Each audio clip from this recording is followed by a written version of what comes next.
Okay, so in the first of several videos on blogs, the first thing we're going to teach you how to do is how to install one and get one up and running.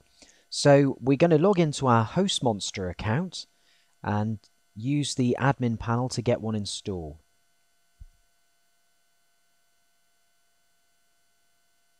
Okay, so once you see this page here, you just need to scroll down and we use a bit of software called Simple Scripts, which is the same one we use to actually install Magento Store.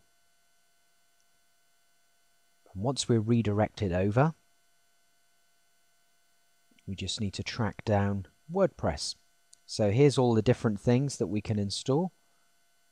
And there's the blog section, so we need to click on WordPress.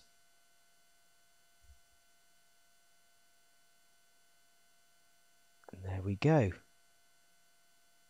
Just click install. And now we need to just type in here blog. And that's where the blog's actually going to be installed. So netsalesdemo/blog, or whatever your store name is called, and then /blog. We don't need to worry about the advanced options. We just need to tick the terms and conditions and click complete.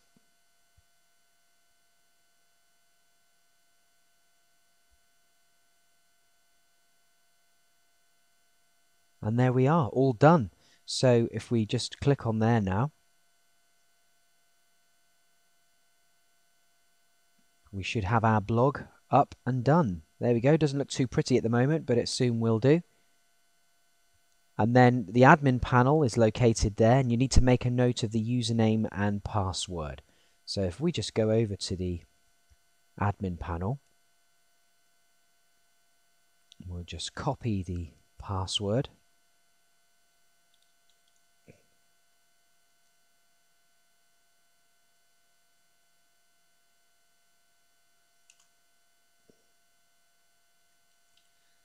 Save our password using RoboForm, which is a product I highly recommend, by the way. Keeps all your usernames and passwords all locked up together nice and easy and just fills out forms for you. It's a great bit of software. And that's it. You're now in the admin panel of your blog. There's the front end, there's the back end, and in the next few videos we're going to show you how you can customize your blog and make it look nice and get it all set up, ready to start using and to help with your SEO.